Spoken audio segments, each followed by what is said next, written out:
is that we were reinventing failure. So the new Black Panther Party started reinventing failure simply because a lot of the membership were not exposed to the things and the lessons that was learned in Dallas as a result of some of the things that we were growing and learning from as we operated within the community. So the national body was not privy to that level of information, that level of growth, and that level of experience. And there was wedges drawn between that in Dallas within that of the national level. And it continued to, whether we talk about Khaled or we talk about Malik Zulu, it continued to just basically be re-emphasized. So even from that standpoint, we were under attack, whether it be through egotism or whether it be through lack of knowledge or whether it just be through, like what we was talking about earlier, the combating of the alphas or dealing with modern day versions of COINTELPRO. To me, it's all of the above. Unfortunately, created a situation to where the new Black Panther Party went through a level of devolving over the years because it started down the wrong path and was not corrected in time and not corrected when it should have been corrected in terms of the experience and expertise and things that we learned in Dallas, as well as even to this day. Now these same things have fell off within the founding city of the new Black Panther Party. The same way you have in Oakland, the Panther Party for Self-Defense is not what it was in, with this current development as it was in terms of this height of the third development there. So there's plenty of room for growth. There's plenty of room for us to get back on track and move forward and make this thing what it should be as it applies to fulfilling the 10-point platform, which was never fulfilled under any of the generations from that standpoint. So Evolving barbaric hieroglyphs, I spit my gifts, shift your surface with vernacular skill. The raw is near, touching down like meteors, none other than black gods. Stones in my timepiece coming from black stars. Negativity for keep far away from doors. Single-mindedly destroying the ops and the odds. Just another warrior's quest. The past may get rest. Demons coming for my crown, get beheaded like the next. These blessings never threats, just to verbalize a message, catching energy. The critics, all the Atari get deaded. Pray I stay alert on the field, be skillmatic in anything my enemies steal. Be dead actions, I proceed just life I lead. Beneath it, so many seas to win. It's our time to align stars, so spirits lead. Who could war with me? Catastrophically or audibly, given no choice by God's law. I'm Lucifer on streets. Peace and power. Once again, this is Panther 48. Today, we're going to do a little bit of freestyle flow, something that we've done before, talk about a few subjects and dig into some of the subject matter that we discussed in past shows. One of the most important things, well, let me introduce the brothers that's on with me today. We got Brother War coming out of California. He is the chairman of the San Diego chapter of the Black Panther Party, and he's the chief of staff of the People's Black Panther Party, headquartered out of Atlanta and chaired by Chairman Yangi and Krumah. All about the people. And we have Brother E, our Minister of Information Emeritus. I think, and Brother White, you can correct me if I'm wrong, with the first new Black Panther Party, that's what we're gonna call it right now. Wasn't E the second or third Minister of Information in line? He was the second. I would say second.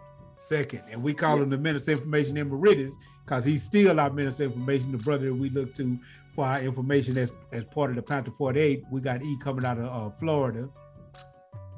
Howdy, everybody. Oh, God. I'm country now. I can say that shit. Yeah, and I'm Brother Sight, calling out of Dallas, Texas. Us three make up the Panther 48, and I guess one of the best places to start would be kind of us defining what the Panther 48 is and what is our mission. Because a lot of times people misunderstand and think that we are another Panther chapter, another Panther faction, or some offspring of some Panther group. And I think we need to clearly define what Panther 40.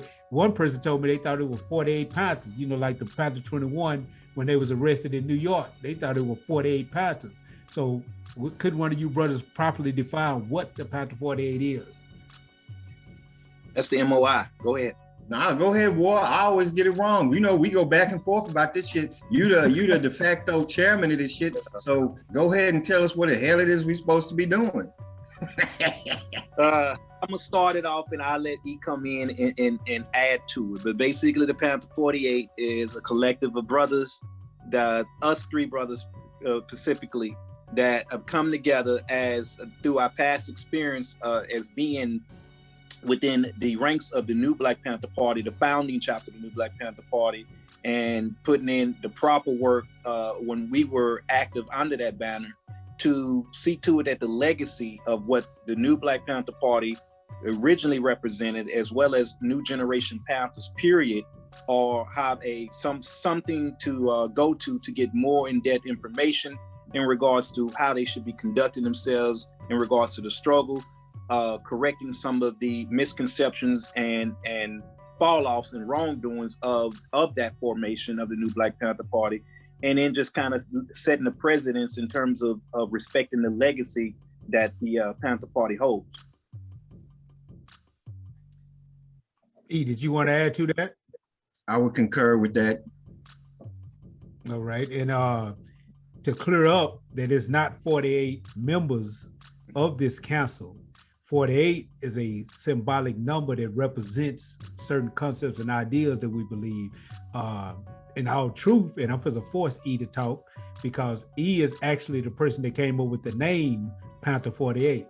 So E, why is it called a Panther 48 if it's only three brothers that's doing it? Lord, damn it. So, I mean, you can break it down in different ways in different directions and draw what you want to draw from it. It's not 48 of us, so that's just wrong. But there are books, 48 Laws of Power, that reference, in my mind, the idea behind the Panther 48 is more or less, put in simple terms, a Panther's application of those laws as we've learned them through our studies as well as experiences in order to affect a new reality. So, you know, the simplest breakdown to me is Panther 48, Panther power, so to speak, in the application of the 48 Laws of Power. And you can get into the numerology of the 4 and the 8 and the pyramidal references and all of those things, but that's a lot more into it. And I didn't actually think that when suggesting that name. I think that was something that developed. War pieced in on that, and it all just kind of grew out of that, and realizing what the 4 and the 8 and their significance and all of those things break down as far as the name is concerned. But yeah, quite simply, it's Panther power. It's the real world, practical application of the 48 Laws of Power in a Panther box.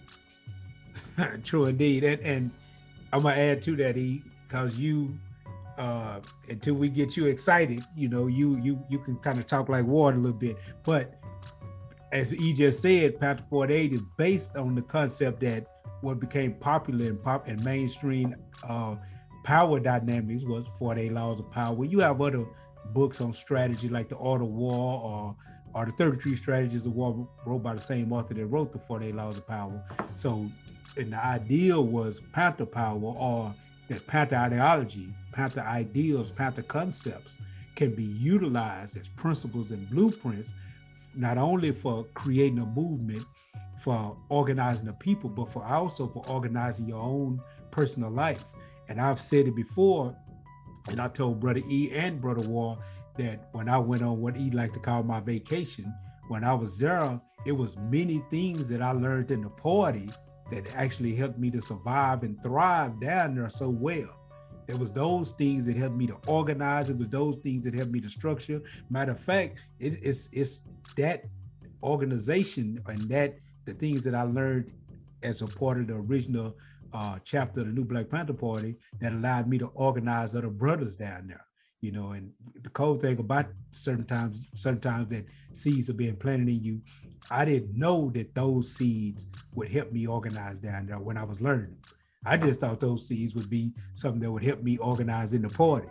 And so we came to realize that those ideals can be used universally. So we took the concept of Panther 48, as Brother E just said, to represent Panther power. Now, Ward kind of talked about it. He really kind of gave a quick breakdown of it. But so what is the goal, the mission of the Panther 48? Let me elaborate on that by using some of my esoteric discussion. I knew you was coming. Get ready to I take knew off. you was coming. Toward the concept of the 48. Okay, so when we look at the 48, I look at first the four representing directions. And when we talk about directions, I'm talking about the mental, physical, spiritual, and psychological aspects of what it means to engage into the knowledge for our people, as well as the 8, which represents the infinity or the infinite awareness of injection needed to bring our people to a high level of consciousness. So when we talk about the mission of the Panther 48, one of the things we do is utilize this platform to engage our people into just, again, the 48 aspects of what it takes for our people to raise and where they need to be headed. Whether we're talking about, again, new generation Panthers, or people that want to be involved in what we call the liberation struggle, or and have a revolutionary conscience. So it's another conduit to engage our people in those avenues. So I did at least want to give my point of view on the 4 and the 8 as that applies. All right, that's beautiful. Now I'm gonna ask you this. Since you said that, because one of the things that we stress is continuity. We're trying to make sure that we put that right ideology out, so that we won't have to keep on reinventing, as Brother Deruba said when we did the interview with him, reinvent failure. So we can have the proper ideas out there so the people won't reinvent failure.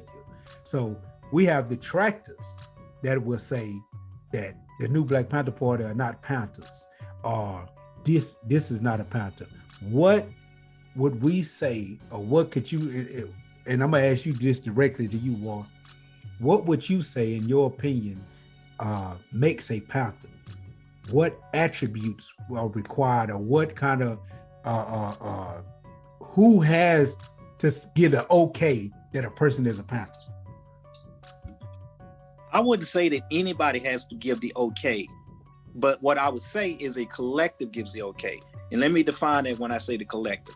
In other words, a person sets out to do the work of the Panther, do the work to continually building on the legacy of what it means to be a Black Panther. In order to do that, basically, it's the people that defines whether or not this person is operating at the level or operating in conjunction with what the righteousness goals were of the Panther. And I would say that bottom line is you have to take the 10-point platform and the local objectives, primarily the 10-point platform, and live by those principles and concepts. Now, in saying that, different variations of the 10-point platform have been utilized and erected across different formations, as well as not all of them even have a 10-point. But the bottom line is you have to be operating from a platform. The platform basically gets into, and I just say most of every formation I've seen at least starts number 1, I was saying, in reference to freedom. The third development of Panthers used to say, we want freedom, we want the power to determine the destiny of our Black community. Whereas in San Diego, we say we are gaining freedom. We promote the power of practicing self-determination and determining the destiny of our communities and defining the Black nation. But the point being is that what makes a Panther is someone that is operating within the guise of the 10-point platform. I would just say the platform for the sole purpose of being a revolutionary and engaging the Black people toward the liberation struggle and mobilizing the masses towards self-determination. And we always refer to oftentimes as saying the Panther is the vanguard for the people. And what we mean by the vanguard, not to be confused with the security force vanguard of the internal structure of the third development of Black Panther Party. Vanguard basically means that your life no longer belongs to you, but it belongs to the people. And that's why I say the people define whether or not you are actually living up to the legacy of what it means to be a Black Panther. So in saying that you are vanguard, basically saying that you first and foremost are putting your life and life and liberty at stake for the sake of bringing the people towards self-determination. And also, even going back to what we were saying earlier with the four, the concept of four, we can talk about that by engaging from the standpoint of a panther needing to be spiritually, culturally, and politically consciousness, and mentally consciousness of what it takes to raise our people to a high level of consciousness. And a panther always must respect and be courteous to the people, and at all times. You know, we can't take from the people. That's a part of our general orders as well.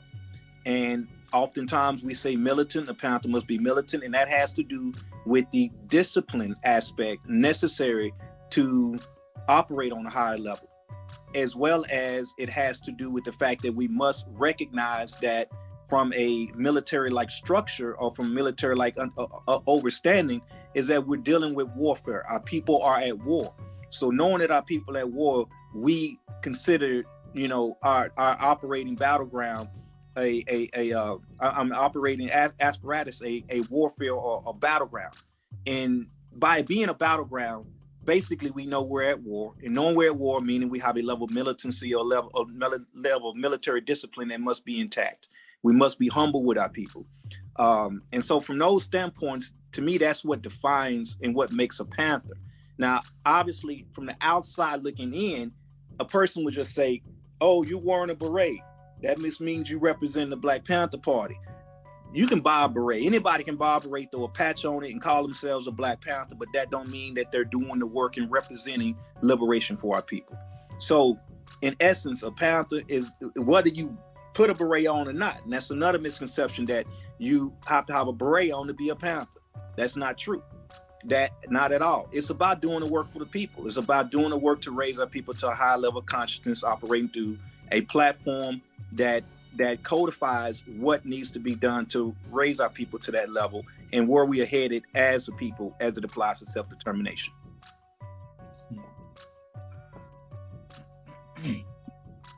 I say it's a foolish question, and anybody that wastes their time asking or attempting to pass judgment as if they're in a position of having been liberated to be able to sit back and look back in time and define from some pie in the sky, holier than now, I am the Panther God or revolutionary God or whatever, and decide what is and what ain't.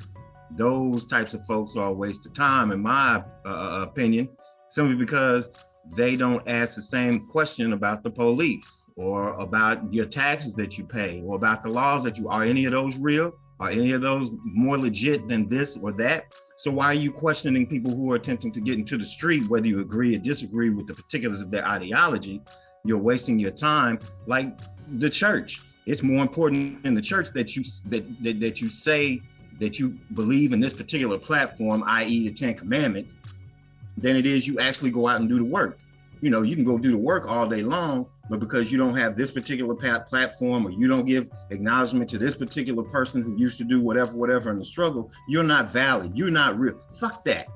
It comes down to what is it you're doing in the community. And if you have time to sit up and question the validity of people who have dedicated 10, 20, 30 years of their life to doing this work for no pat on the back, no insurance policy with this shit, no paycheck, putting off relationships and jobs and everything else, if you have the time to sit back and criticize and pass judgment over cats who are attempting to look at my fucking resume, look at our fucking resume, fuck you. The reality of it is, spend your time doing something in the community. If you have an issue with what we're doing, voice it, move the fuck on. That's it. Don't worry about whether we're real or not. Check and see if you're real. What are your credentials? You know, and if it's somebody that has an issue with it, post it on there, maybe come on a live show, and we can compare resumes and see who did what. We can both whip them out on the table and see who's got the biggest and move it on. I don't give a shit. I mean, just to keep it completely honest. What? Don't be laughing. I ain't told you. I'm gonna do what I'm gonna do. What Syke said, when he get excited, wah, wah, wah. Well, there you go, goddammit. So yeah, it's a foolish question and a foolish proposition in my mind, simply because it keeps us once again from focusing on what the fuck we need to be doing and coming to odds with each other over nonsense. Fuck you if you don't believe it, move on. Don't care. Join the nation. Join the NAACP. Go kick it with Al Sharp. Whatever the fuck you want to do. But don't keep coming into other people's arenas with your bullshit. Yeah, shit. All right. I agree with E 100%. I'm gonna do a comparison real quick because E made a whole lot of sense. And here's the comparison I'm gonna make. For instance, the Crip organization. I think everybody's heard of it. Young black street tribe started in Los Angeles, California. Many Crips see their beginning as coming from the Panther Party, even though the Panther Party didn't create them and they wasn't actually birthed from the Panther Party. According to Crip history and legacy, the originators of the Crip organization was Stanley Tookie Williams and Raymond Washington, and Raymond Washington was actually the one who actually came up with the ideology and had the foresight to go and get Tookie Williams, who had as much of a following as he did, but he was on the other side of town, connected both of their followings together. And then they took the collective respect that they had and started recruiting other smaller sets and other smaller gangs into the quote unquote Crip Nation, so to speak. Now, the history of it coming from the Panther Party is this. In those times that these young brothers was creating this, the Panther Party was a force in the California communities. Los Angeles, Oakland, all these places. The Panther Party was a force. And I got to go back just a little bit further. Huey P. Newton, as everybody knows, was in Oakland. And he heard of a cat in LA that had power in the streets. They actually called the dude the mayor of the ghetto. And he was the leader of the Slauson Street gang, which was considered one of the biggest gangs in LA at the time. Wasn't no Crips, wasn't no blood. They didn't exist at the time. So this cat that Huey P. Newton heard about was Bunchy Carter. He heard about this guy, and he heard that this guy was, he was powerful. So Huey went over to LA, wanted to see him, and he did some old school street stuff. He went over to see Bunchy. Hey man, I heard you got some. I heard you had a lot of respect. They actually punched it out a little bit. Actually got in each other's face, did a little fight, not mad, just that, hey man, let me look at you. Let me see if you everything that they say you are. Because Huey used to like to fight. He used to like to do a little punching. Then they sat on the curb, pulled out a 40 ounce, drank, chilled, chopped it up with each other. And Huey's whole idea was, man, if your group became a Panther chapter, LA Panther chapter, then your group would be humongous. It would be powerful. So that's what happened. They came in and they became the LA chapter of the Panthers. Now, Raymond Washington has a bloodline tie, not relative, but as far as being from the same streets with Bunchy Carter. These are the streets that he ran. Anyway, back to the point, I think it was, what year was it Bunchy Carter got killed? Was it 67 war? 68? Right, 67 or 68, I want to say 68. One of those years. And when Bunchy Carter dead, with him out of the way, nobody really had control of that LA street element that Bunchy Carter had brought into the party. So they had a whole lot of respect for Bunchy Carter. But with him gone, they kind of eliminated their control, and many of those elements, especially those youngsters, went back into the street. And that's where the influence of the Panther Party went into the organizing of the Crip organization. But back to the point that I'm getting at, I'm going to get to the point. The point I'm getting at is, quote unquote, the Crips started with these two brothers. And it started in California, in LA. And it spread throughout the small gangs that actually became a part of that Crip confederation. Now you have Crips in Mississippi. They're in Louisiana. They're in Dallas, Texas. They're in Fort Worth, Texas. You couldn't tell them dudes in Fort Worth in the early 90s nothing about who was a real Crip or who was a real blood. They're in Florida. They're in New York now, And who can say that these are not Crip groups? Who can say it? You know what I'm saying?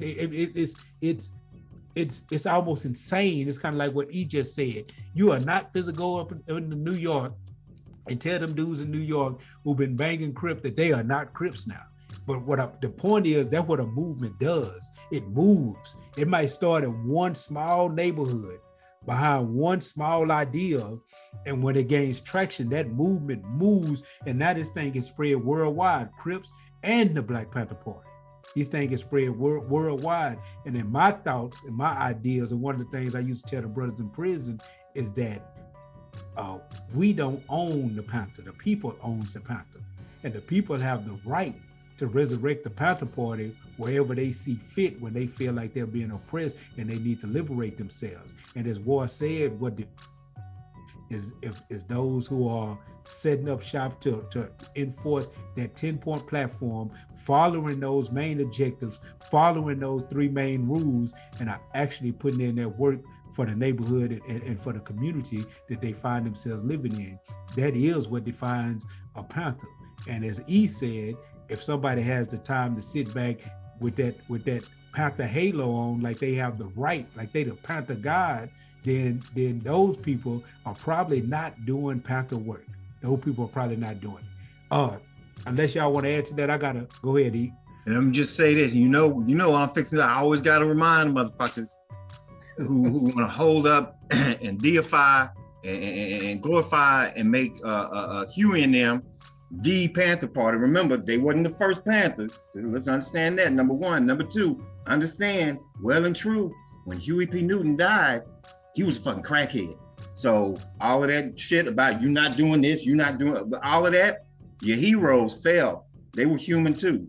So, all of that, like I said, the deification of it and trying to, these are the real Panthers. Fuck that shit. Fuck that shit. Every African is a Panther. It's just a matter of what level of consciousness that Panther is existing at. All right. I want to talk about ideology. Oh, go ahead, boy. I do have to make a correction, and my bad for saying that as well. Bunchy Carter died in January 1969. So 69, I do want to put that point out there. Go ahead. Yeah. All right. Yeah, that'll be right. 69. Party started that version of the party started in 66. Bunchy Carter died in 69. A few months later was the Panther Purges. A lot of the criminal element was so-called kicked out of the party. But that element then ended up becoming the movement of the Crips, which through the way they was consolidating small groups, ended up actually inspiring the movement of the Bloods a couple of years later after that. But anyway, back to the point. I want to talk about ideology now, because one of the things that we talked about, those detractors, I think that we can look at ideology and see different variations of the ideology. Like with Huey and them, the Panther Party's ideology under Huey, anybody want to jump in on that? What would be Panther ideology under Huey and the boys, as he like to call them? Well, talk about how it started when we talk about the Black Panther Party for self-defense. So remember, Huey and Bobby initially established the Black Panther Party for self-defense, and the primary reason for the Black Panther Party for self-defense at the time of its inception had to do with police brutality, had to do with the fact that they were in Oakland as well as California, period, even all across the United States. That racist cops and police were just having a way in our communities. And so Huey and Bobby, being law students at the time, knew that legally we had the right as a people to defend ourselves against racist brutalities and attacks. And so from that standpoint, they wanted to utilize the platform of the Black Panther Party as it applied to the fact that the Panther itself stood for us as a people being able to stand up and recognize that we must liberate ourselves, knowing that we must liberate ourselves, knowing that we must stand together and be unified and operate from, the all power to the people. They took the symbology of self-defense and wanted to exhibit that in the Black community and get our people to know that they have rights to defend themselves, and that if they operate and show law enforcement that they know the law, and that if the people in the community start holding law enforcement, start holding each other accountable to see to it that we work toward developing what is missing in our community and stand together and stand united, then we have a ability to stand up against anything. So what it was is power, recognizing that only through means of power will you get the respect from other power bases. And so I like to start with that as a just a cursor to jump into other aspects of the Black Panther Party, and it evolves from there. But I did want to just at least start off with that. True indeed. And one of the primary ideologies that the Black Panther Party for self-defense under Hugh and Bobby, starting in Oakland, California, one of the primary ideologies was socialism. That they believed that could be the answer for Black people. We can even see the transformation in the 10-point platform if you look at it, when originally a lot of places where the platform had the white oppressor, the white this, that, there, and the other, they changed out white to the capitalist oppressor, the capitalist this, the capitalist that, because they started adopting a socialist concept and socialist ideas. Do any one of y'all want to build on why they adopted socialism and what they believe socialism could do for the Black community as opposed to capitalism? See, a lot of times people throw around ideology and words and say they're this and that. And I know, no disrespect, Huey and all them cats, very intelligent, very learned, very read, Marxist, socialism and all of that. But the reality of it is the things that they did were for the most part, extremely African-centered. Though they never got down or had an issue on the surface with the culturalists, or the more, I guess more accurately, the intellectuals, the think tanks, the cats that sat up and read a lot or whatever. So, I mean, it changed depending on who they were connecting with or attempting to zero in on, who they were talking to as far as some of the verbiage, like it's supposed to. But the reality of it is things like feeding the children and community ambulances and all these things, these community programs that the party had in various chapters across the country were very African-centered. So I can't, for me, I could sit up and say, yeah, ideologically, I don't really, I'm not down with the whole Marxist, socialist and all of that, because I mean, I'm not. Those are European versions or European translations of a lot of the things that we carried and had within our cultures and our societies. But when I look at the Panther Party, Huey and them, when I look at them and look at what it is they were doing, they were being African. They were just fucking being African. That's what African people do. African people provide for the community because we identify ourselves as integral to the community, and the community being an integral part of our reality and who we are. So as far as I'm concerned, they were African-centered all along. They just didn't know it because of, in large part, the brainwashing and tricks and things that have been played on us over the course of the years. Your average Black person don't want to identify with Africa because Africa's been, given to us as such a horrible thing and backwards and ignorant and all these other negative things. Of course, they're going to turn away from that, and then to have other organizations, and I'm not saying us was doing this, but other organizations, and there have been intellectuals throughout that sat up and theorized about what was going on and really did no actual work, and that's always going to create some level of a schism. But when you look over and cats have a problem to this day with organizations like that and cultural organizations because we identify the surface level trappings, the dashikis and the hair and speaking Swahili and all of that, and say that's culture, and it's not. Those are the expressions of a culture. But as far as I'm concerned, Hugh and them were Pan-African culturalists, period. Now, let me say this. Speaking it like that, boy, just put you in the position of having to be the journalist here. And this is what I mean. Because when we're going through these ideologies, I want to do it unbiasedly. But E is so African-centered, E gonna come as the commentarian and give his breakdown. Goddamn right. And so, yeah. So, or you have to be the journalist. You have to be the journalist. E, you got to be the commentary. This way we have to go with this now. And I can see that. That's one of the things when I was studying, a lot as far as into the Panther Party and into many of the other organizations at that time. It's ironic to me that two of the chief organizations claim to be the ideological heirs of Malcolm X that beat with each other. You had the U.S. under Ron Karenga, then you had the Black Panther Party under Hugh and Bobby, both claiming to be the ideological heirs of Malcolm X. it just seemed like both groups took parts of Malcolm X ideology that they liked the most and went the other direction with it, not seeing proper kinship that they had with each other. And I'm gonna say this because I want E to get excited and speak on this. You know, one of the things that, and you just said, one of the things that Huey and them talked about, they called the cultural nationalists pork chop nationalists. You know, Huey got an essay where he said that political power does not grow out of the sleeve of a dashiki, but out of the barrel of a gun. Further create more of a chasm between the two ideologies. You know, the two different ideas and concepts as it because the quote unquote pork chop nationalists or the cultural nationalists was saying essentially that we have to go back to Africa mentally.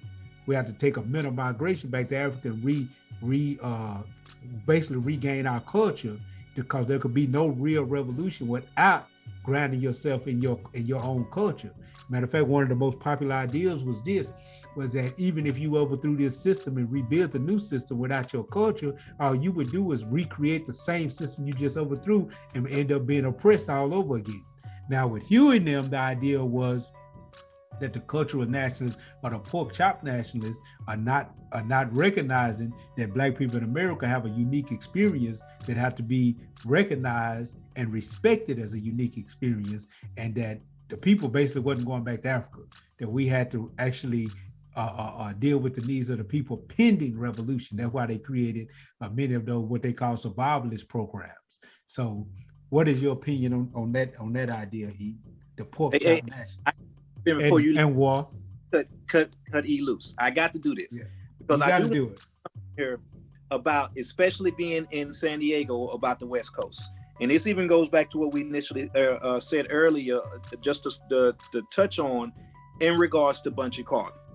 Bunchy Carter was murdered. Okay, we just said he died earlier, but let's just break it down. He was murdered by members of the United Slaves in January 17, 1969.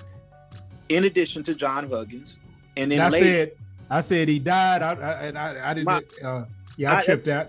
No problem. I just want to elaborate. So as well as Don Savage and as well as Sylvester Bell. So 4 members were killed.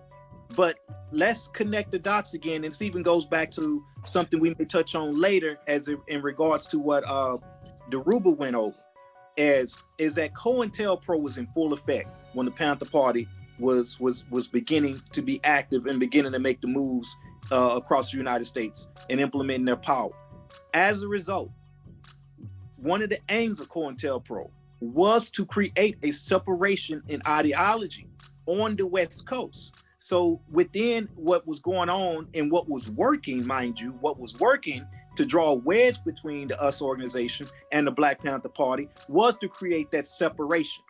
Whereas this is what led the West Coast to focus on certain aspects, actually to be turned off to some degree on African-centered thought as it applies to operating in the community. Whereas on the East Coast, the Black Panthers did not have that type of attack and the diversion and separation between the actions of being African-centered and the actions and the work within the community. Whereas in California, it was a wedge drawn between that. So therefore, as a result of that, a lot of the things that they focused on in the behavior in terms of how it was focused and how it was disseminated on the West Coast did actually kind of separated the two. And remember, that was a COINTEL tactic. So when we talk about the differences in operations between the East and the West Coast, as well as just the fight and the internal destruction that was going on between the Panther Party, the third development between the East and the West Coast, so to speak. Remember that a lot of this was initiated as a result of destroying the movement as it applies to how the Black Panther Party was operating, and to prevent the Black Panther Party from being able to be as powerful as it could have been had the US organization been used against the Black Panther Party. So I do want to draw that perspective. So when we talk about the concept of cultural nationalists as it applies to the West Coast and the Panthers and the movements they did, remember COINTELPRO did their thing and separated the ideology as it applies to getting out in the community and doing the work, as it applies to African-centered thought. Go ahead, E. True indeed. True indeed. And I want to say, E, did you have something to say before I add to that? I was going to ask you to repeat the question. Okay. I don't remember the question no more. All right. Ain't nothing wrong with it. I want to add this to it, and I appreciate that, War.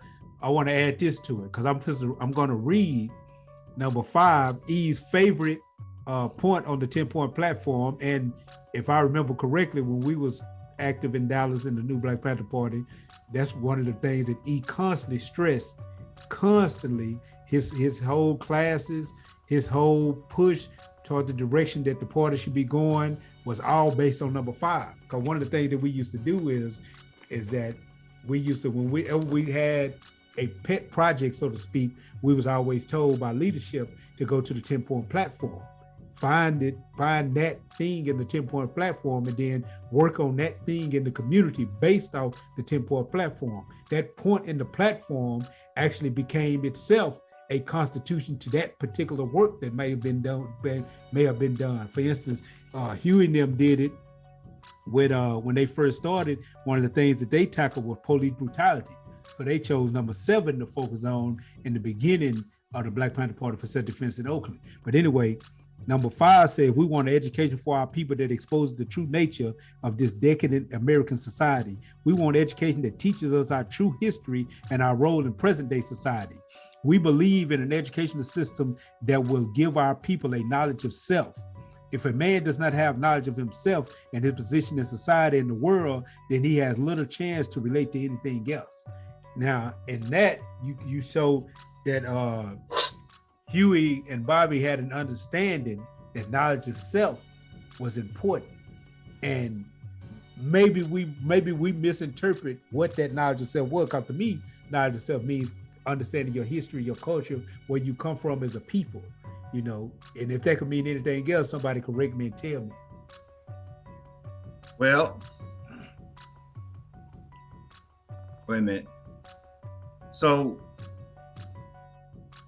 you remember when we took the party to, you made me think some shit. You remember when we took the party leadership to court? We brought the 10-point platform, we brought some books and shit, and we sat down, it was me and Syke against like everybody, and we set that shit up like it was court. We taken them to court and listed it off. That was so much fucking fun. Yeah, but that was. using number five, and Syke, you like them, what is it called? Sound bites and whatnot to put on the front. Here go your sound bite. According to number 5, the new Black Panther Party and the Black Panther Party for Self-Defense, Huey and the boys, neither one were really revolutionary organizations. And I can make a case for that. Huey, and this applies to everybody, but the reality of it is, even when we met War and Aaron, but going back to Huey and them, limited understanding of number 5, and knowledge of self. There was not any concerted effort. In fact, they rejected vehemently the whole cultural aspect. And by rejecting that cultural aspect, you're rejecting number 5, because that's exactly what number 5 says, is that we need to have an education, basically put it in our own words, an education that teaches us our culture, that teaches us what freedom is, what teaches us what number 1 on the platform is. We had number 1, freedom. We can sit up here and debate what just those first few words. We want freedom. Debate that for the next 6 hours easily, because we've all got these conflicting ideas of what freedom is, because none of us has a grounding enough. Well, I mean, at this point we have, but at that point, and with Huey and them, judging by the verbiage and some of their actions and whatnot, did not have an understanding of what freedom was or is to our people. We are taking what it is we've been given and saying that's what freedom is. Somebody else has defined freedom for us, which works to their advantage, because now they can control it. They know exactly what we're going to do, because if we're trying to get up the hill, because that's where freedom is, all they have to do is cut off our access to the top of the hill. That's it. But if we change our mindset and realize, oh wait, freedom is right down here where I'm at, then it takes the control out of the oppressor's hands and puts it into ours. So the reality of it is, I'm gonna say it again, and I hope somebody has an issue with it. The Black Panther Party for Self-Defense was not a revolutionary organization. They were rebellious, simply because they took Marxism and socialism, which is European concept interpretation of things that they learned from us down through the hundreds and the thousands of years, when they went and stole all that shit from us in Africa, and some of them came upon it and reinterpreted it and blah, blah, blah. It was still a foreign idea. Marxism and socialism will not save us. Marxism and socialism have never had the capacity to save us because they don't speak to who and where we are, where we've been. Somebody like Kwame Ture, Stokely, you know, growing. He's a good example for having come from where he came from through the party and on to the Pan-African mindset. He figured out what freedom is to African people and works toward that. And so that's something that, you know, if somebody wants to you know, debate Panther ideology or debate, you know, what is a real Panther, do it all day long and come from the premise, prove me wrong, that they were not revolutionary organizations. They did not have a revolutionary ideology. The whole premise that they were working from was rebel. Get this motherfucker's foot off my neck. The police are fucking us up. The schools are fucking us up. Get this shit off my neck. That's rebellion. They really didn't have anything to put in place. Like you said, if they'd been successful and knocked all of it out of the place, all they were going to be able to do was run for alderman again, run for Congress again, run for this, run for the city council, run for whatever, work within the same system mindset that we've had the entire time. There was no revolution. There was no change. There was only reform. They were reformists in the most, you know, antagonistic way possible, but they were attempting to reform the system. They weren't really looking to overthrow it. They said it and did some shit, and I felt it, and I still feel it. Love and respect to all of them. But the reality of it is they had nothing to replace it with, so they couldn't possibly have been trying to replace it. That's all. Now that's beautiful you said that, because it made me think about something that Brother Deruba said when we interviewed him, and when he talked about the faction that came between the West Coast and the East Coast. And that he said that essentially, to paraphrase the brother, he said basically the West Coast went left. They got off their Panther principles to a certain degree. And what do you think about that, War? What is your ideal on that? Because if you look at the East Coast, if you really look at the East Coast Panthers, they are the ones who brought forth the BLA. They are the ones who actually started the actual fighting back. While the West Coast, you know, they did some fighting, no doubt about it. But the leading ideology in the West Coast was, we need to create these survival programs, and we can't actually win a battle against the police. While the leading ideology in the East Coast, if you look at Assada's autobiography of Assata Shakur, I mean, you can look at many of the different things that came out of the East Coast, and Brother Deruba can correct me if I'm wrong. They felt that when the police started attacking Panthers, it was actually time to actually initiate the revolution that was talked about. What is your thoughts on that, Walt? My thoughts would be this. It really goes back to what I was saying. Remember COINTELPRO from that standpoint. The idea was to target the national leadership of the Black Panther Party. The national leadership was the West Coast. So from that standpoint, by creating the decisiveness between, separating the national leadership in its home base and pinning them against each other, and as well as other organizations to separate the ideology that we're talking about in terms of just being pro-Black and having that aspect of knowledge itself, that head was severed with Bunchy. A lot of people to this day would tell you that the Black Panther Party died when Bunchy Carter died, that was on the West Coast. And they say that because of the fact that what Bunchy brought to the movement. This goes back to the same thing that happened in Chicago with Fred Hampton, in terms of the knowledge and in terms of the ability to galvanize the people, as well as the street tribes, and bring people around to seeing what was going on and merging, and not even merging because it was already there, but to separate and dissect the different principles that go into what I would say is revolutionary movement, simply because what you were dealing with at the time is getting our people to act at a higher level of consciousness. So yeah, I agree with E when he says that they wasn't a revolutionary organization, but the idea was to get the people to recognize their power, which is really not revolutionary, but it is in a sense. So the point was to promote and pump the idea of us as a people being self-determined. And being self-determined at that point coming in the United States is a revolutionary act. And so from that standpoint, they were working towards that. But again, with the national leadership being under the attack that it was, with the national leadership being engaged in psychological warfare, which was going on, the work that was being done in the other areas of the United States did not necessarily equate to the same level of COINTELPRO that was being done against the Panthers on the West Coast. So once you start destroying the national head in terms of its ability to actually operate and see what should be taken from the East Coast, what should be taken from the Midwest, and utilizing that platform and that methodology and saying, you know what, this is what we need to be copying and implementing across the United States. Instead, what ended up happening is you had more or less an internal struggle and battle as to what's legitimate in terms of how we operate on a national level, and what's legitimate in terms of what means and makes the most sense to our people. So yes, in the West Coast, the emphasis got placed on a lot of the social programs from that standpoint, which the social programs, mind you, had to do with the fact that our people needed to not be dependent upon anybody but ourselves. So the idea behind that still is it goes back to the same thing. We don't want to be codependent on a system. We recognize that we have the power within our own communities, no matter how oppressed they are, to what we can do for self.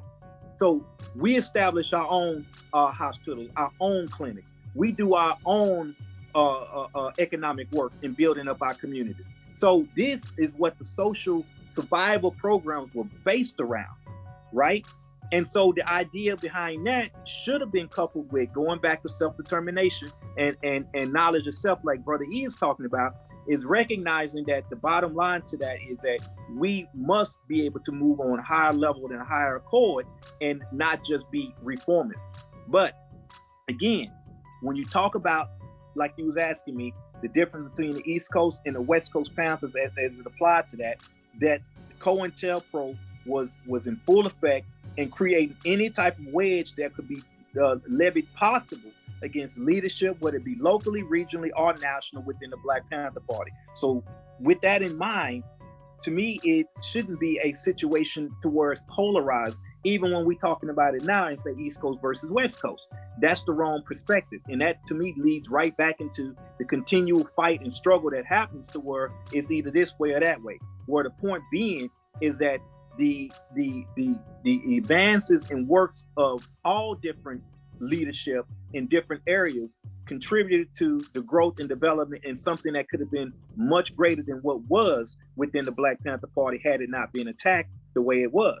East Coast being what it was and recognizing a warfare on a larger level because they're looking at things as it applies to knowing that globally African people are constantly under attack, and so therefore the only way to operate from that stance is to implement a form of self-defense. That just really goes back to the symbology of the panther anyway. You bag it into a corner, it's going to attack.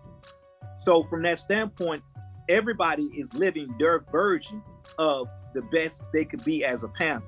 The problem is that instead of us being able to unify around the things that work and the things that we should be doing, whether it be locally, regionally, national, or international as a Panthers, let's not forget that we had international Panthers. So from that standpoint, we always have to know that we're on a battlefield. We always have to know that the enemy is doing everything it can to disrupt our movements at any and all levels possible.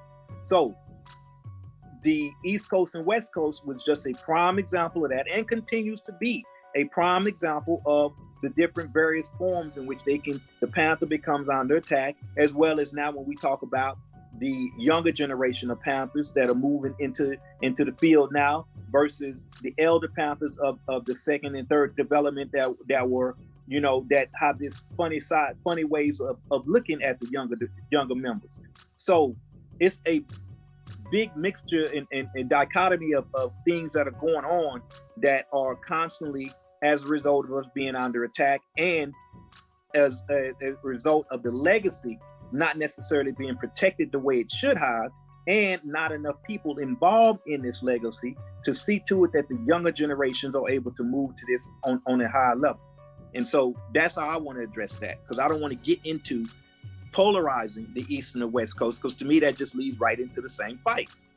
Well, I want to make this point, and not a point actually, I just want to point out something that I think is extremely important for the listening audience to pay attention to. Because one of the things Brother Ward keeps pointing at is this, that whether we're talking about the beef that existed between the Panthers and the U.S. organization in California, or the split that happened between the East Coast and West Coast Panthers, that the COINTELPRO was there, and it was structured and created to do these things.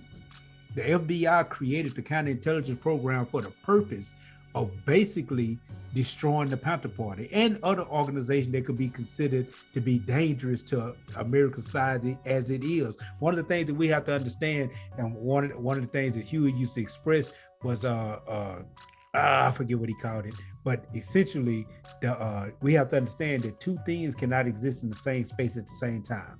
Cannot happen. Whenever you try to put two things in the same space at the same time, a struggle ensues. So the American government itself saw groups like the Panther Party, other revolutionary organizations as a problem. They could be, matter of fact, the Panther Party itself was considered public enemy number one, because the Panther Party wanted to restructure American society. And those who had power in society, the last thing that they want is that power to be restructured. They were like, hell no. We already had the power. We already had the wealth. Why in the world we want to restructure it? So their goal was to make sure that they targeted and disrupted any group that could possibly be a threat. And the Panther Party was seen as the biggest threat in American society at that time. So it behooved those who was in power to target the Panther Party and create those kinds. And one of the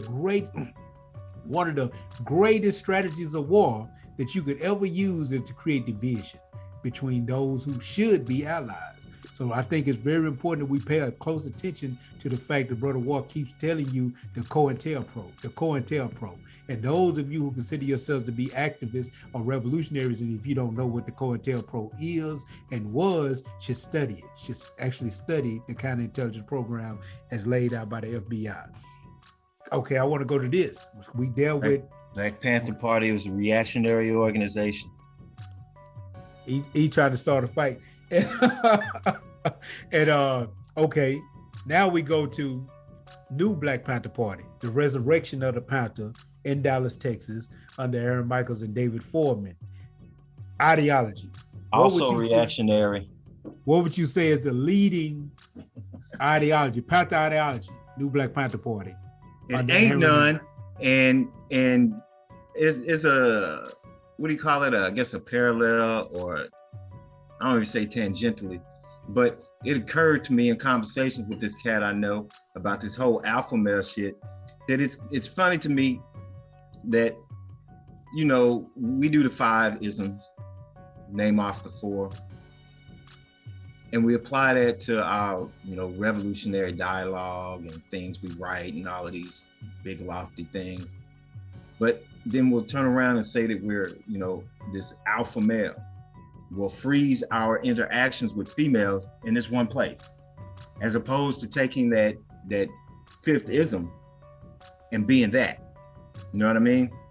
Flowing back and forth from the alpha to the beta to what the fuck is in between. I don't even know.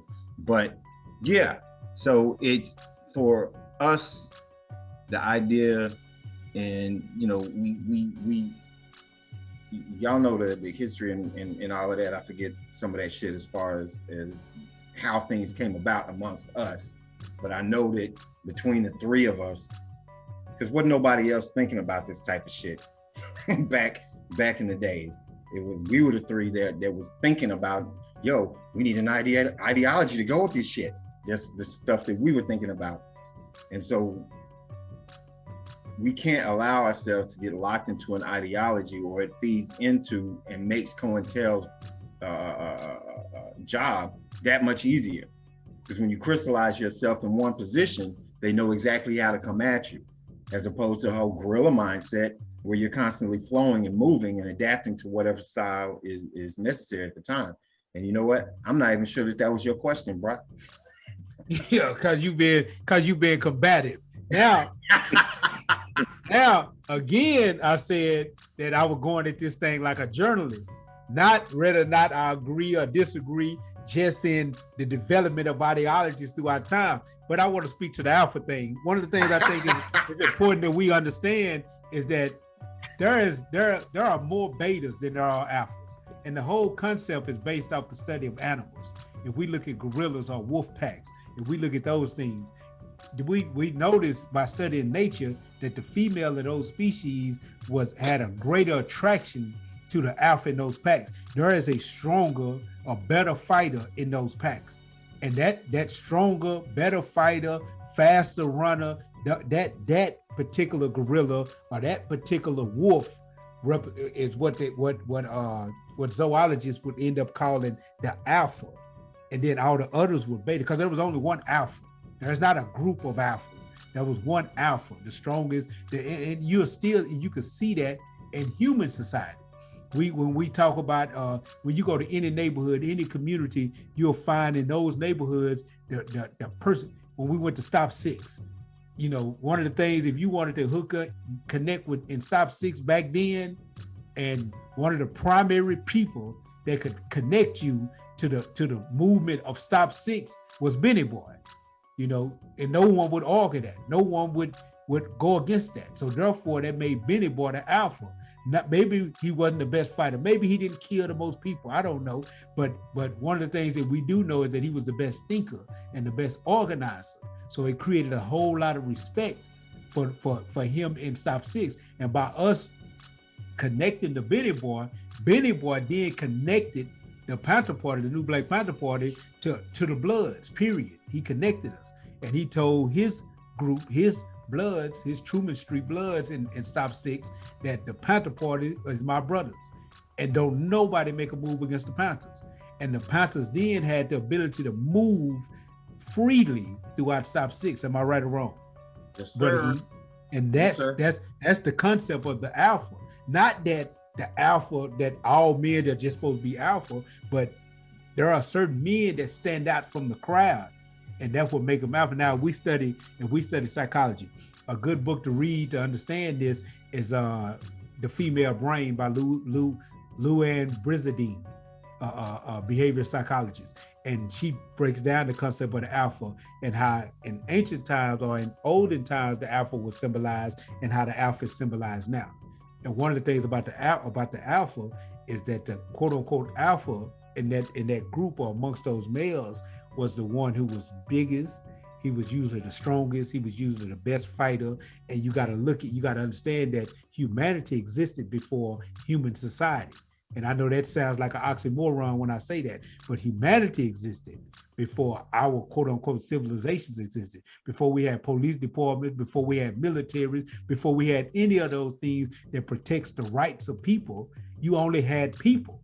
And so it benefited a woman to connect with the male that she saw as the strongest. Because if he wasn't the strongest, then other men could come in, kill the man that she was with, rape her, take her kids, things of this nature. So automatically a woman was attracted to the man that she saw strength in. This is where the ideal of the alpha comes from.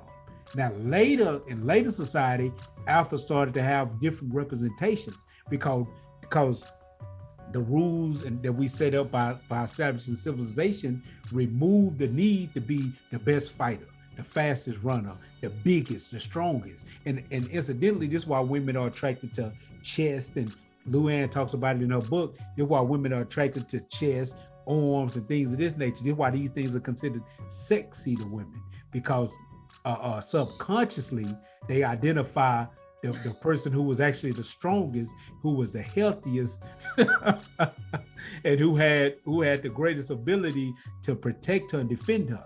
And now that strength is represented through finances and intelligence, because we're not fighting like we was back then. So those who have the resources started to represent the alpha in a society. They become the leaders of major corporations and major big businesses. Those became the representation of the alpha. So I wanted to break that down to understand where this concept and where this ideal of an alpha comes from. Because you don't necessarily move between alpha energy and beta energy. You're either an alpha or a beta based on how you operate and how you move through society. Hold on, I'm gonna let you come back in, but I wanted to make sure we define what that means. You know, I wanted to make sure that we define that.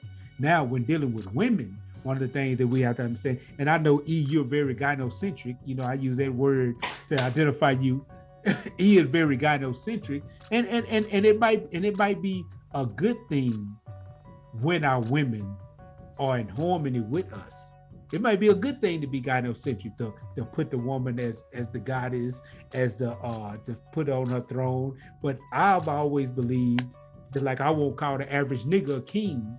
We can't just call the average female a queen, because women, as well as the average dude in the streets, have been weaponized against the movement. So I don't think we can put them in this lofty space. I think that space has to be something that it has to be about choice and it be about direction of life. And what I think, and what I mean by direction, how a person chooses to live.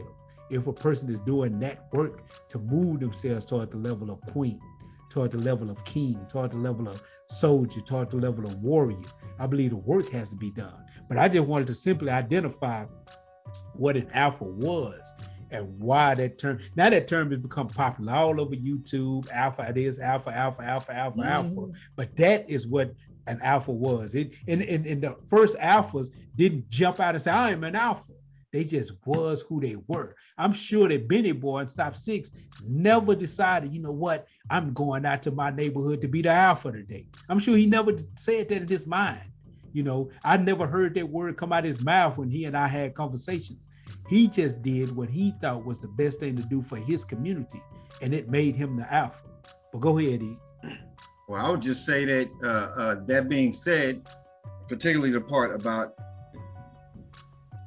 how things have changed and moved, you know, the whole alpha, you know, what alpha looks like based on the type of fighting that society does, I would have to say war is more alpha than either you or I, because the reality of it is, you know, the politicking and the manipulating and the moving people in particular spaces and whatnot. You go on a job, especially in corporate America, that's what you do. And that dude is what is all of this?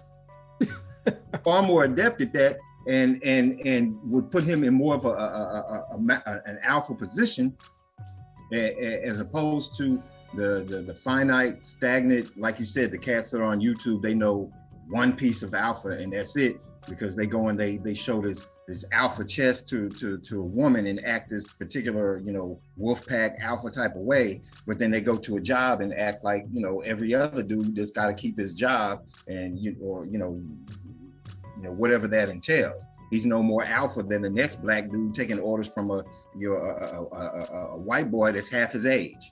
So the whole concept of alpha has to be fluid as well, and it has to be allowed to flow back and forth. So there are going to be situations where I myself am alpha. If we get into a debate about some shit, I'm gonna fuck you up. That's my alpha. That's my playground. That's where I'm gonna rip people apart. Now, if you're talking about arm wrestling, okay, maybe not. You know, if you're talking about one of them YouTube slap contests or some shit, probably not. But that's fine. That's not my particular arena for being dominant. But there are arenas that, what'd you call it, gynocentric cats can be alpha-centric cats, you know, just as much as the dude that can go out and, you know, bust heads physically and knock folk around. In fact, if the Don, if the top kingpin in you know, Casey or any of them cats, if they were the alpha in that particular setting, or the projected alpha, It would be the concierge, the cat that's in his ear whispering da da da da da da da.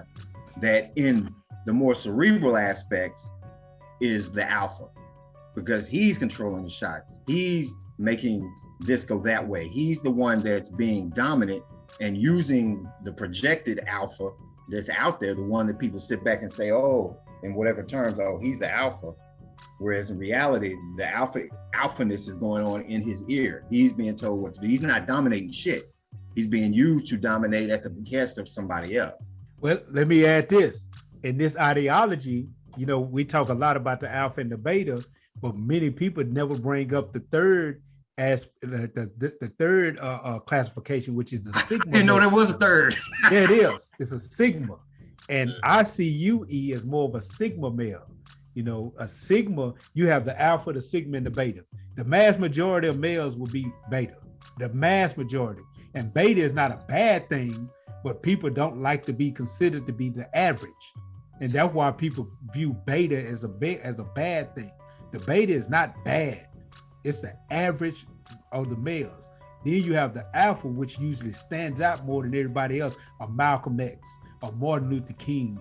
These will be considered your alphas. But then you have your sigmas. Your sigmas are just as powerful as the alpha, so to speak, just not as popular, because the sigma doesn't care about any kind of public attention. The sigma is a loner. The sigma male is a loner. He doesn't conform to particular ideas. The sigma feels that whatever I feel needs to be done is what needs to be done, period, point blank. I don't care about being grouped in. I don't care about submitting to this particular ideology. I'm gonna do me. Matter of fact, another good example of a sigma. Yeah, that's me. Another good example of a sigma would be Andre Benjamin, Andre 3000 of the group Outkast. You see how he went his own direction, so to speak. There's nothing in hip hop that would make you put on a damn hockey suit. You know what I'm saying? But it's just him choosing to be his own loner self. You know, and so that other classification exists. Anyway, I didn't mean to go into that. You did that. You made us divert a little bit. But more lonely. Yep, I am. He made us divert. I'm gonna add one more because we're gonna have to finish this next week. Cause you know we didn't want to go too long, but it gives us something else to come back into next week. But I'm gonna go to one more. What and probably War would go into this a little bit deeper, and next week we can go into the things that we talked to Deruba about. Cause I'm gonna say this before we go into that. If you haven't watched the Deruba videos, there's 3 of them on our channel. You should check them out because I enjoyed the conversation with the brother. You know, it's one thing that I come to realize, and I think it's important for us to realize. You know, Deruba said he didn't have much longer to be with us. You know, I don't know if Deruba has any special knowledge of his own personal condition or just the fact that he's just aware that he's got up in age. But one of the things about elders, especially those who was there, and, you know, a lot of times we'll think that we have all the knowledge. And I'm not talking about us personally, but people in general. We'll think that what we know is all there is to know. But see, it's one thing to have knowledge. It's a whole nother thing for that knowledge to be refined through experience. And in any chance we get, we need to be willing to sit with elders and talk with them and pick their brains and get that information out of them before they pass. Because we have to keep that information and keep passing that information down, because there is a unique experience that someone like a Deruba has had that gives him the ability to interpret the same information that I may learn from a book in a way that I can't interpret because I haven't been on the planet as long and I haven't had the experiences that the brother had.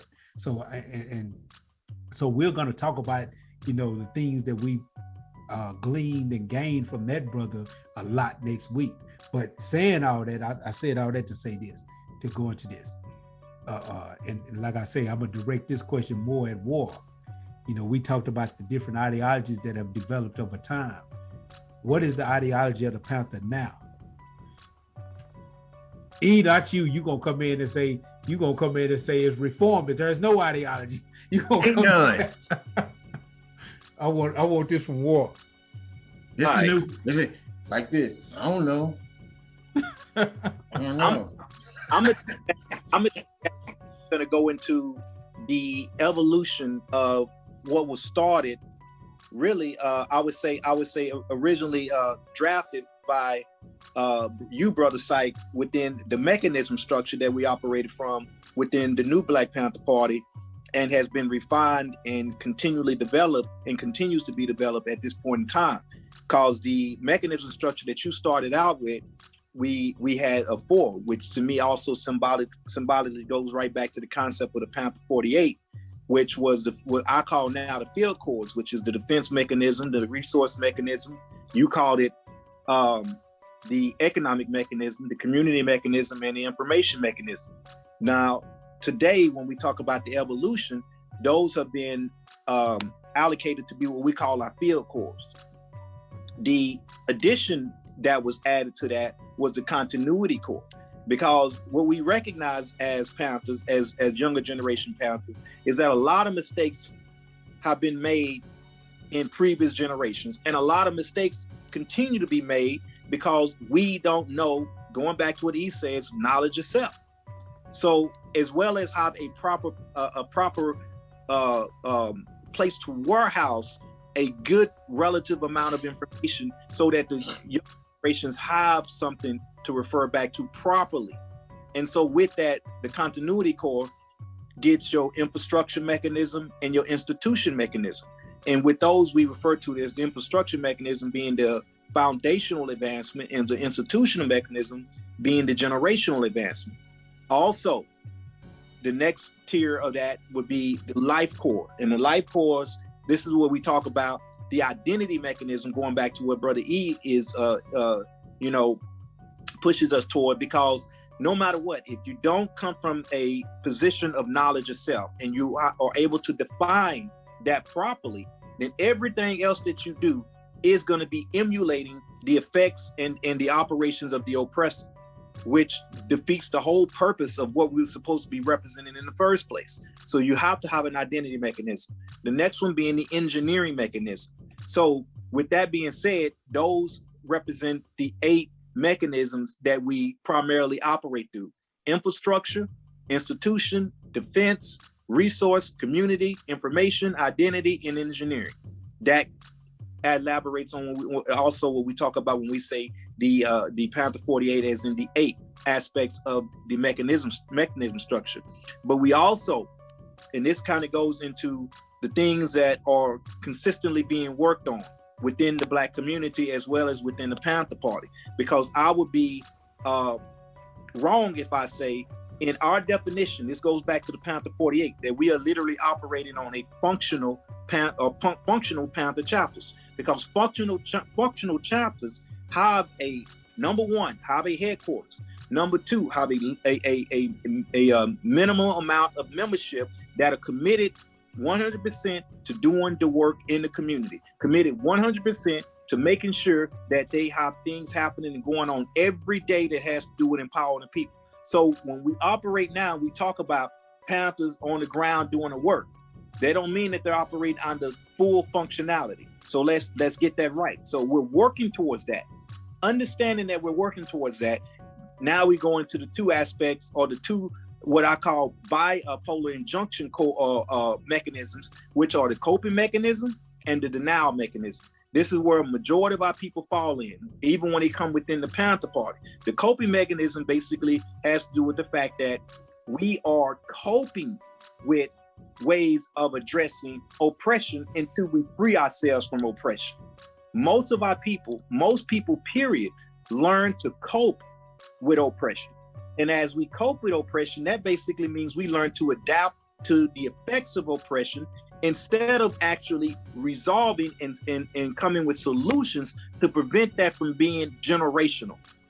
So that's what we have to recognize, is that most of us operate through the mechanism of coping. The next mechanism that we talk about is the denial mechanism. And that basically means that we don't believe that this isn't an actual problem or issue that as Black folks, we should be addressing. And so from that standpoint, between the coping and denial mechanism, this is where we find the majority of our people and what we have to work through so that the actual structural 8 aspects or mechanisms can come into fruition. So when you talk about the Panther nowadays, this is what the Panther 48 is specifically, in my part that I like to interject, comes from, in terms of making sure that the younger generations have the proper information that they should be building their foundation on, which is why we said generational foundational advancement, which going back to the continuity. Continuity meaning that we want to prepare the next generation for being able to do, at least having a blueprint as to how they should go about doing the work. Or how they should not go about doing the work. Correct. So they can avoid being another reactionary, reformist organization. And I'm gonna add this. One of the things I think that anybody that's attempting to do the work has to understand, like, for instance, give an example. Us back in when was that? The 90s, late 90s, when me and E was put in on the Central Committee when war. Quick history. Aaron Michaels stepped down from the party, made Ward the chairman of the Dallas chapter, and one of the things that Ward did was bring me and E in and made me chief of staff behind David Fordman. I believe David Fordman was the chief of staff before me, who became the National Minister of Defense, and made Brother E the Minister of Information. And we went into those positions. We was young, in our early 20s, and we went into that position attempting to put in the work to the best of our abilities at the time. And one of the things that we all three, and that's what makes us the Panther 48, that we came together and did was from everything from, and the cool thing is I got like 4 Panther manuals over here that I was gonna get into, but I'll wait till next week. I got about 4 different ones, but we structured the ideology, you know, we structured the Black Panther Party, new Black Panther Party ideology, and we went and took the historical things like Black liberation theology, Pan-Africanism, Black nationalism, Afrocentricity, or African-centered thought, and we took Ujamaa and Ujima and put them together as one principle, and we called it African communalism.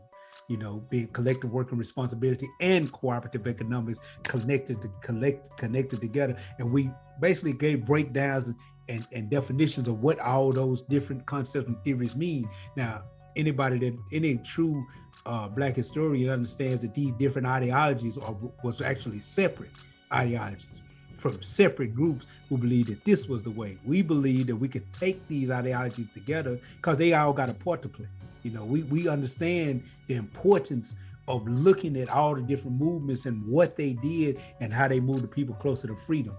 We structured the mechanism structure because it just simply, back then, it was 4 mechanisms, I believe, because you had the Minister of Defense with the defense mechanism under the Minister of Defense, the Minister of Finance with the economic mechanism under the Minister of Finance. We created a concept in the first time in Panther history, the CLO, the Community Liaison Officer, because we believed it needed to be a liaison between the party and the community, and we created the community mechanism. And the last one was, the information, how could I forget? The information mechanism under the MOI, the Minister of Information. And, you know, we basically developed these things and these ideologies because we believed that those things could help institute the party. You know, one of the number one things that we believed in even back then, even though the party was being taken national, we believed in local autonomy because we truly believed that those people that lived in that community had the best answers for dealing with their community, other than me, E, and War coming out of Dallas, going to Louisiana somewhere, trying to tell that particular Panther chapter the best things that they need to be doing. We truly believe that those Panthers there that lived there with their people knew what needed to be done in their community, knew what fights needed to be fought.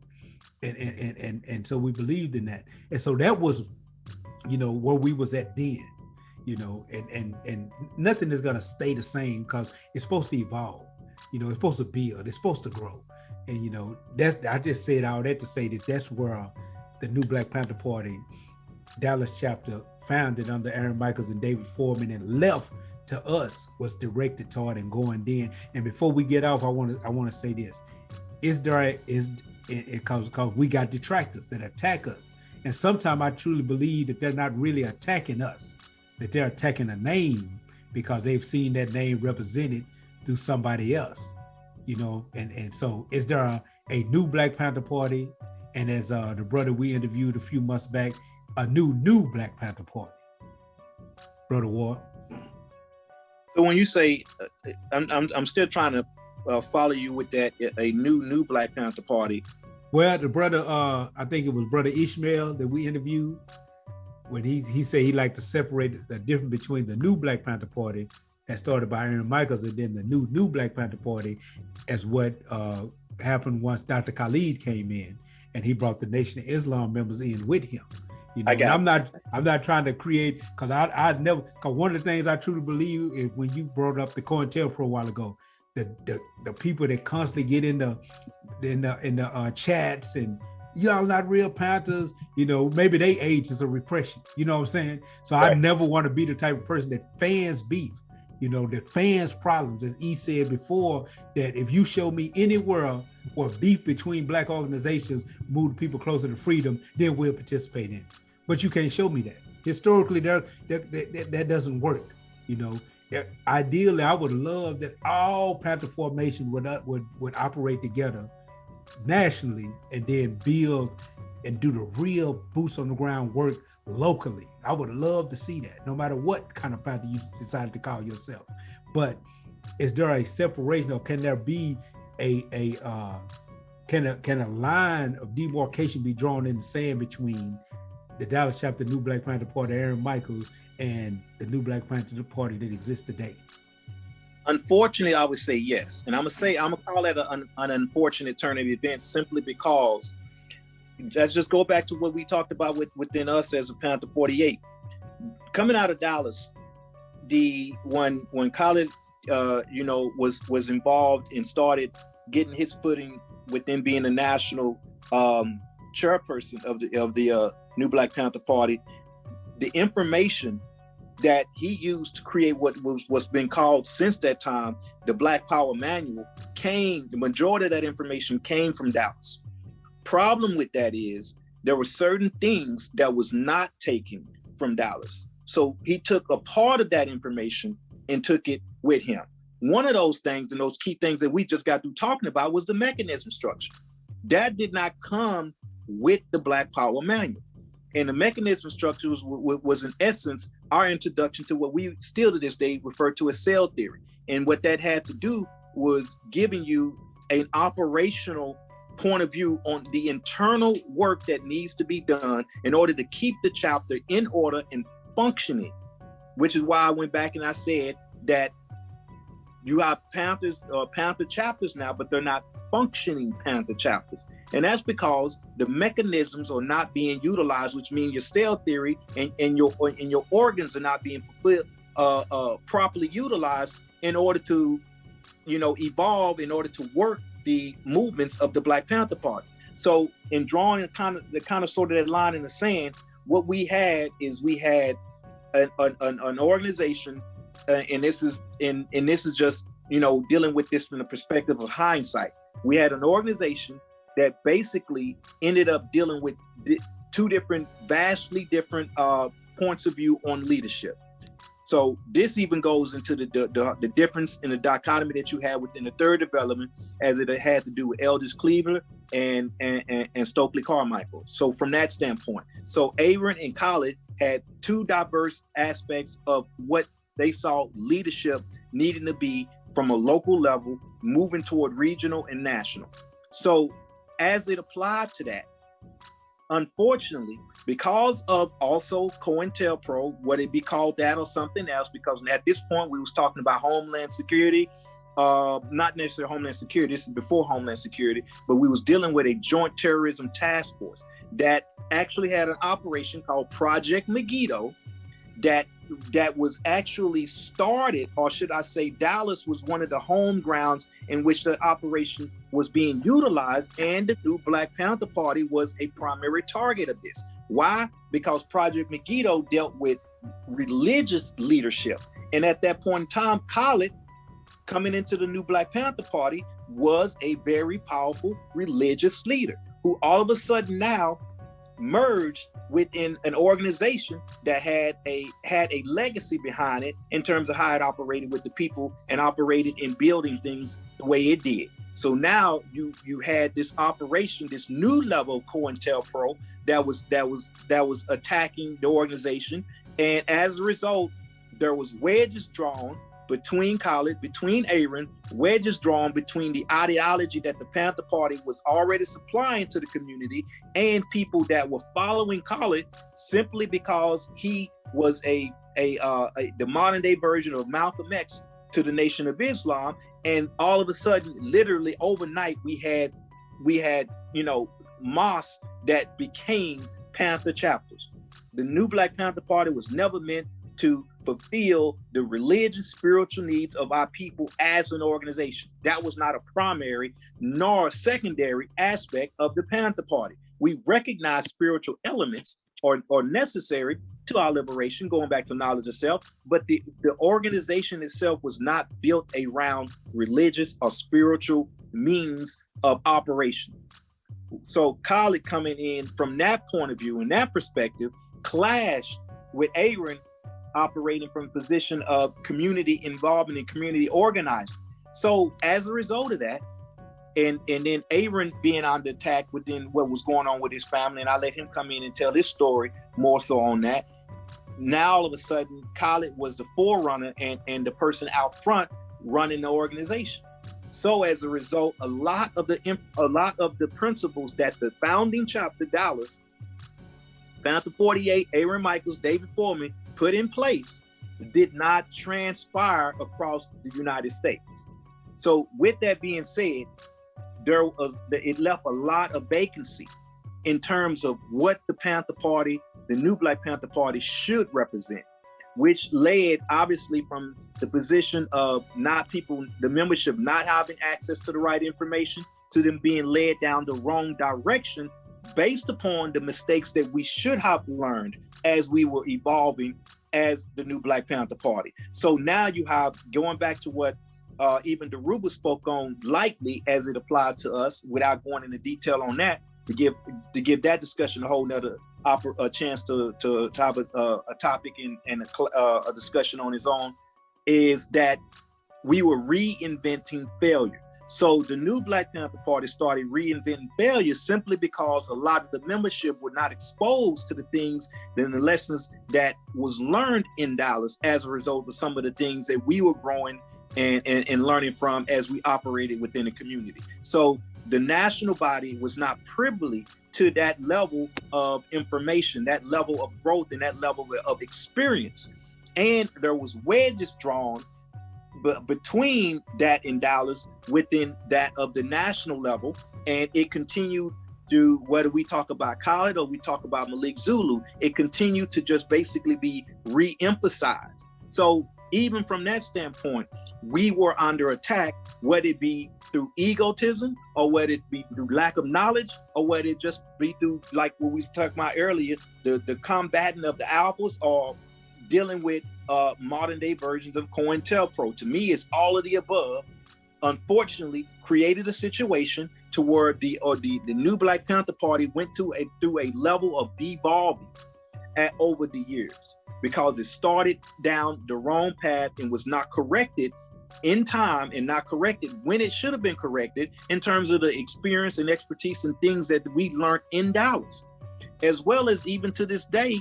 Now these same things have fell off within the founding city of the new Black Panther Party. The same way you have in Oakland, the Panther Party for Self-Defense is not what it was with this current development as it was in terms of its height of the third development there. So there's plenty of room for growth. There's plenty of room for us to get back on track and move forward and make this thing what it should be as it applies to fulfilling the 10-point platform, which was never fulfilled under any of the generations from that standpoint. So we are not free. We're not at a position where not 1, 2, 3, 4, 5, 6, 7, 8, 9, or 10 points on the platform have been fulfilled, and we can X that off and say, yeah, this is a victory for our people. This is something that the next generation does not have to address. Let's move on. Let's keep moving. Let's keep going with something else. We're not there. we may be revitalizing the platform so it has a stronger emphasis and meaning with the current generations, but it has not been fulfilled. So the work of the Black Panther Party, whether we talk about any of the generations or any of the formations, have yet to meet the expectations, or yet to meet the fulfilling the needs and the empowerment of the people that it needs to do.